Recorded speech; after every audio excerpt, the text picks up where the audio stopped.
common chronic diseases of childhood, the prevalence of asthma among Indian children is taken to be around 2 to 18%.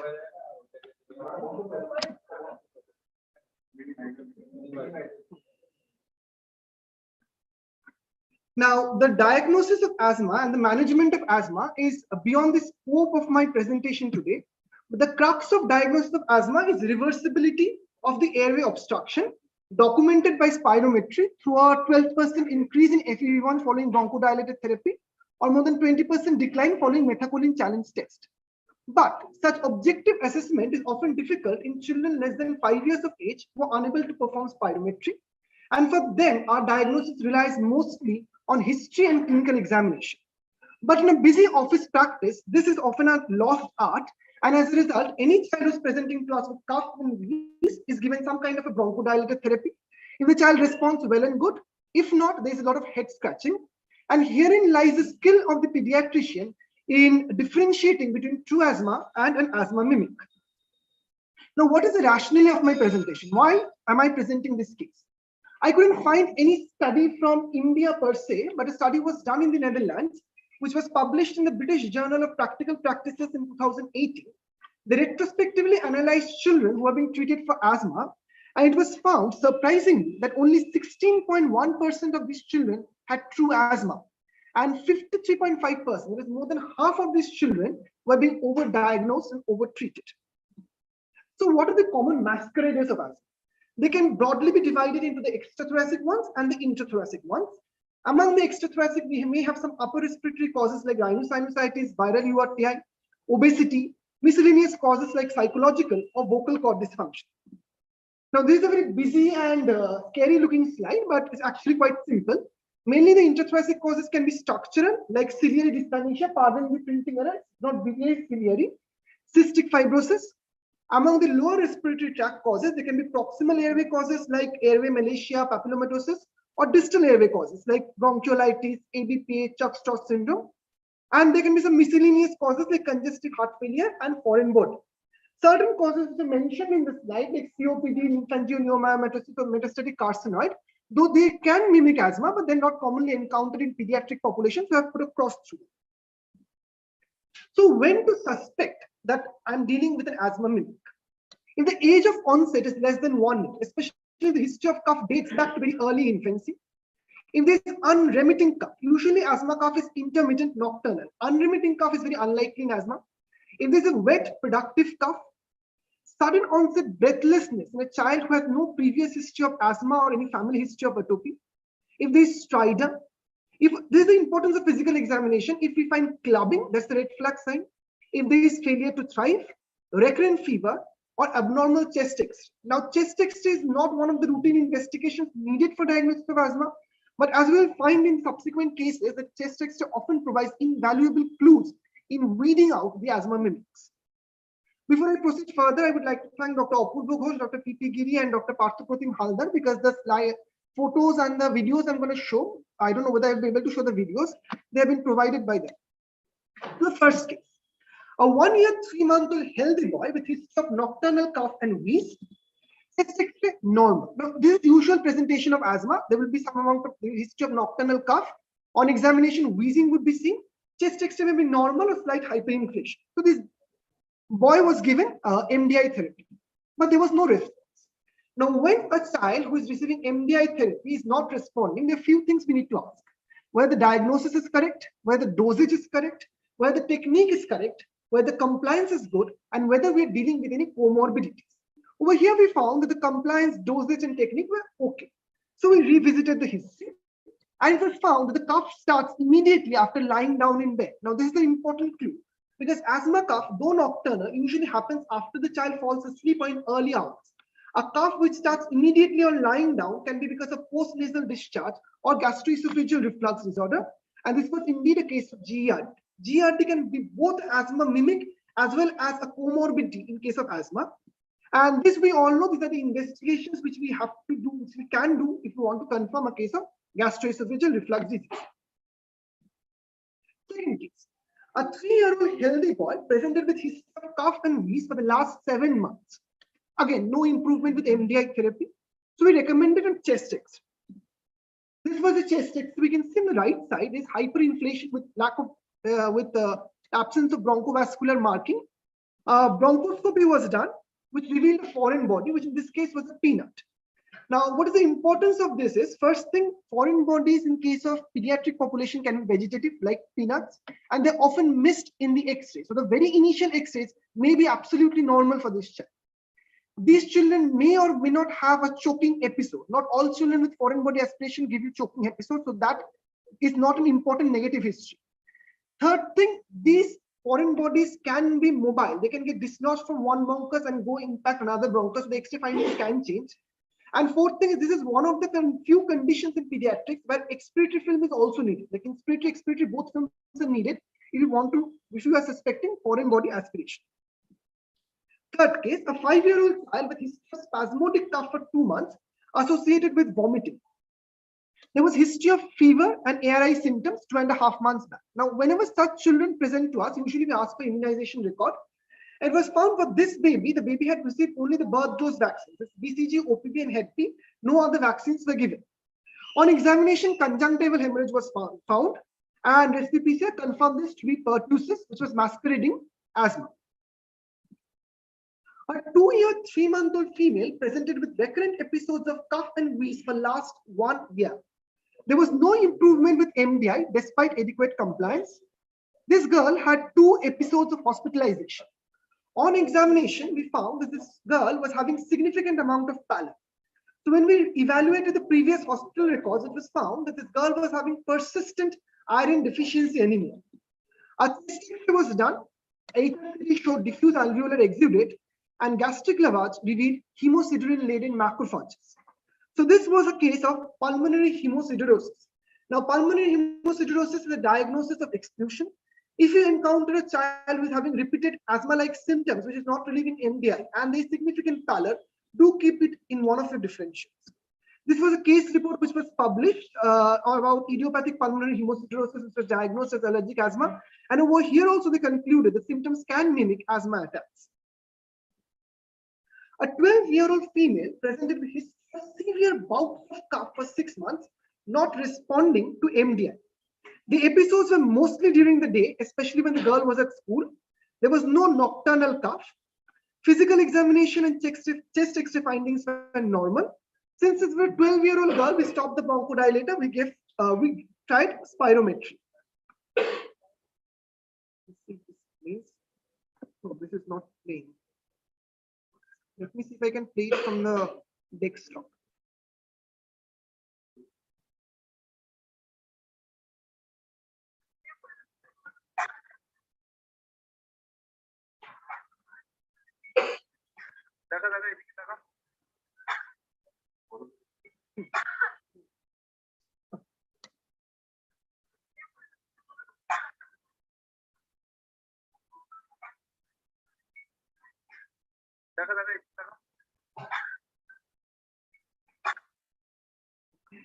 So few important points over here. Firstly, is the adolescent girl who is presenting with bouts of cough lasting for hours, but only during the day, and it's not affecting the sleep at all.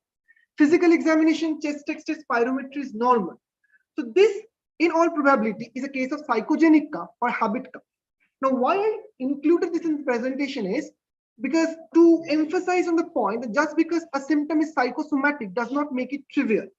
So whenever you're diagnosing a psychogenic cough, do not trivialize the matter, because children often feign disorders or diseases as a method of self-preservation. Not this child in particular, but such children can be victims of abuse.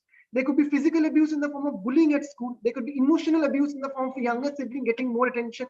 There could be familial disharmony as well.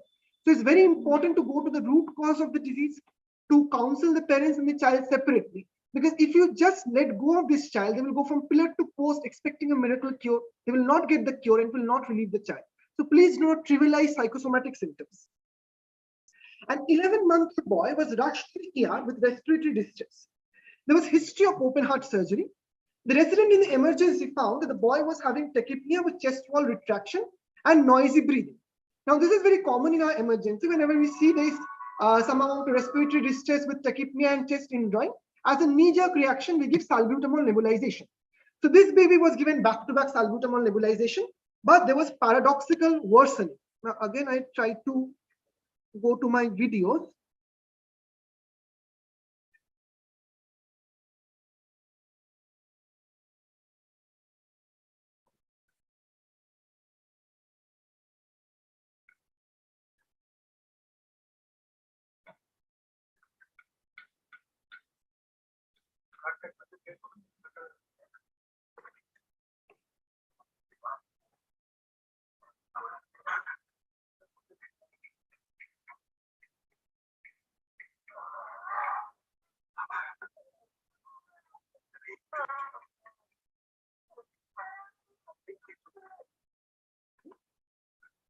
So right off the bat, we can see that the noisy breathing, which was documented by the resident in ER, is nothing but an inspiratory stridor.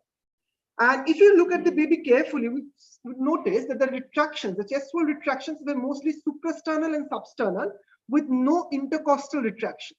Usually a small airway disease or a parenchymal lung disease will have predominant intercostal retractions. So whenever you encounter a child with respiratory distress with predominant suprasternal, substernal retraction without any intercostal retraction, do consider the possibility of airway malacia.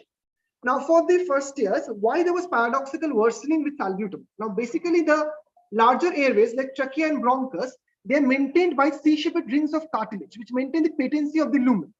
In airway malacia, these cartilages are either deficient or compliant. So, to maintain the lumen, what is required is tone of the smooth muscles. Salbutamol is a smooth muscle relaxant of the airway. So, when you give back-to-back salbutamol nebulization to a child with airway malacia, the tone of the smooth muscle is lost. It collapses, the airway lumen cannot be maintained, and the distress worsens. That's why do not rush to nebulize any child you see in the ER who is in respiratory distress. Not all tachypnea requires nebulization. Another condition where nebulization is not recommended is if there is a clear-cut evidence of pneumonia. You don't need to nebulize a child with pneumonia who is having tachypnea. So do not nebulize each and every child just because there is respiratory distress. So this is laryngomalacia. You can see this is the normal epiglottis with the vocal cord visible. This is the omega-shaped epiglottis, and over here you can see it's so patulous that it's covering the airway basically. And this is a bronchoscopic finding of tracheo-bronchomalacia. You can see it's completely collapsed. A 4-year-old child was being treated for cough and wheeze, but with very poor response to MDI. The chest X-ray was unremarkable. So we decided to go ahead with a bronchoscopy. Again, this is my last video which I'll be showing for today. Hopefully this plays as well.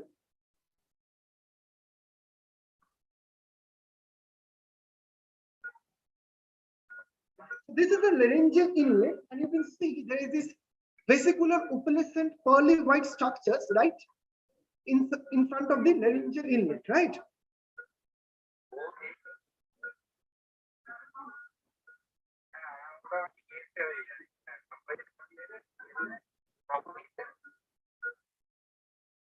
I have the photos, still shots as well. I'll be showing them.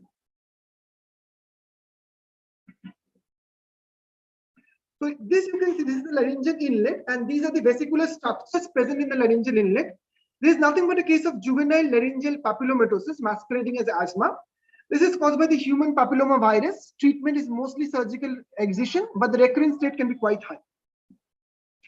A 12-year-old female presented with repeated episodes of sudden onset wheeze and stridor was being treated as asthma, but was refractory to standard therapy.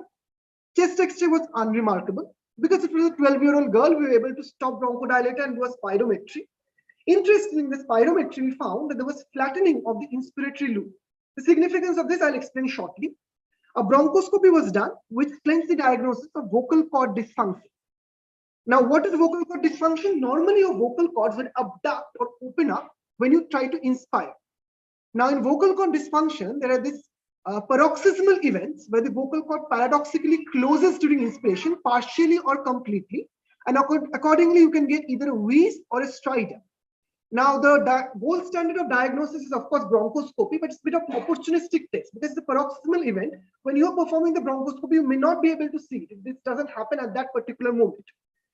Another reason I'm presenting this is the importance of spirometry. We know spirometry gives us the FEV1 FVC value, but another thing it does provide us is this flow volume loops. And the shape of the flow volume loops provide us very important clue about diagnosis of disease. Now, for the first year, there is a flow volume loop. Along the y-axis, we have the flow. Along the x-axis, we have the volume. The part of the curve above the x-axis, this is the expiratory loop. The one below it is the inspiratory loop. In obstructive airway diseases like asthma, the expiratory limb will show this pooped out appearance. Okay. In vocal cord dysfunction, on the other hand, the expiratory limb per se is normal, but there will be truncation of the inspiratory limb. The exact reason for this I'm not sure of, but this is how the flow volume loop looks like. Is this a persistent phenomenon or intermittent? It's a paroxysmal event. A 12-year-old female presented with difficult to treat asthma. There was sudden onset exacerbation of cough, along with fever, distress, and purulent expectoration. Now, I told you that wet cough does not go hand in hand with asthma, right? But this child was having fever, cough, distress. So we admitted the child. We did a chest X-ray which showed right middle lobe consolidation with some scattered opacities. That can happen. Asthma patient can have pneumonia.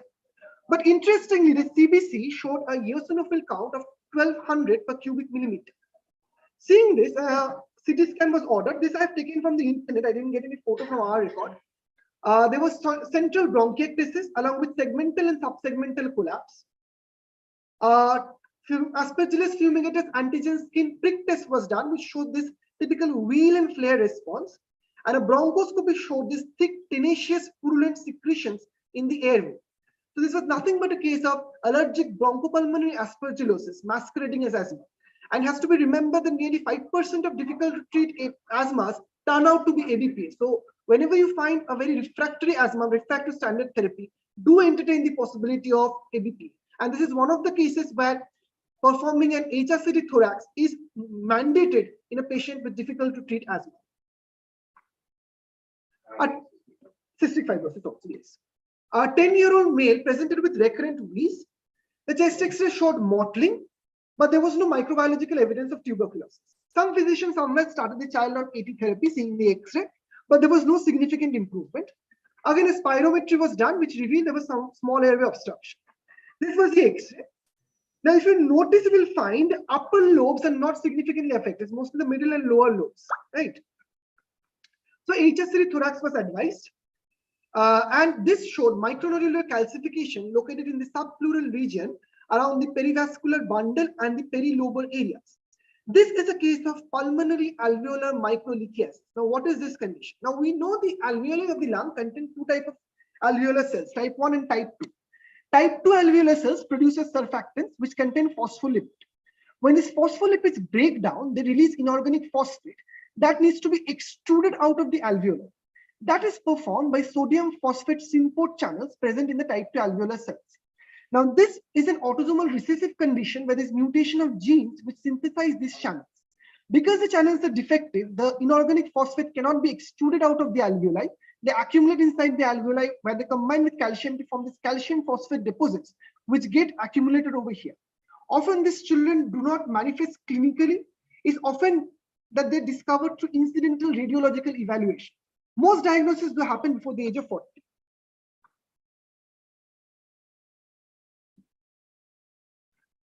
This is a penultimate case. An 8-year-old boy presented with recurrent cough, cold, wheeze with partial response to bronchodilator therapy. Now, the importance of doing systemic examination in respiratory case, the weight of this child was found to be in the 3rd centile. On detailed physical examination, we found clubbing. There was some amount of crepitations in the chest. Now, I mentioned in my red flag slide that clubbing is one of the red flag signs of asthma because asthma usually does not present with clubbing. Because it was a big boy, we were able to perform spirometry and showed irreversible small and large airway obstruction. I mentioned in the beginning that the hallmark of diagnosis of asthma is reversibility of the airway obstruction. So irreversible small airway obstruction rules out asthma. TB workup was done, which was negative. However, sweat chloride test came out to be positive, and this was the boy.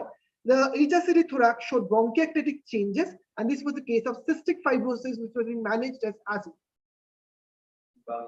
Bangladesh. A 6-year-old girl born out of consanguineous parentage presented with recurrent cough for 6 months. The parents complained of redness of the eyes, and there was also some amount of clumsiness of gait, which could not be explained by the parents why this was happening. There was no other neurological deficits present apart from this clumsy gait. The weight of this child was less than third centile. A chest X-ray was already done, which showed hyperinflation, and HRCT thorax showed bronchiectatic change.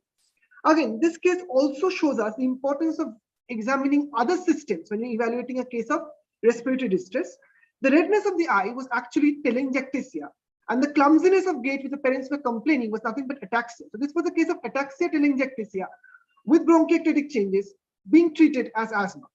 A word of caution for such patient: they should not be exposed to repeated radiations because they have defect in repairing the genetic mutations, and if we repeatedly expose them to high radiations in the form of X-rays or CT scan, they have high chance of developing malignancy. Now, what is the take-home message from my presentation? Not all cough is asthma. If you encounter a sudden onset wheeze with cough, do consider the possibility of foreign body. Cough and wheeze which starts immediately on lying down at night, consider the possibility of gastroesophageal reflux or postnasal discharge, postnasal drip. Suprasternal, substernal retraction with stridor in the absence of intercostal retraction, consider the possibility of airway malacia. Dry honking cough absent in sleep. If other physical examinations and lab findings are normal, think of habit cough. Adolescent and wheeze and stridor, consider the possibility of VCD. If other conditions turn out to be negative, it's not a very common condition, but do keep it in mind. More than 4 weeks of wet cough, more on lying down, consider the possibility of sinusitis. Recurrent wet cough with wheeze and clubbing, consider the possibility of bronchiectasis. Very difficult to treat asthma with eosinophilia and bronchiectasis, consider the possibility of ABP. That's all I have for today. Thank you. This acute bacterial bronchitis, which many of us doesn't have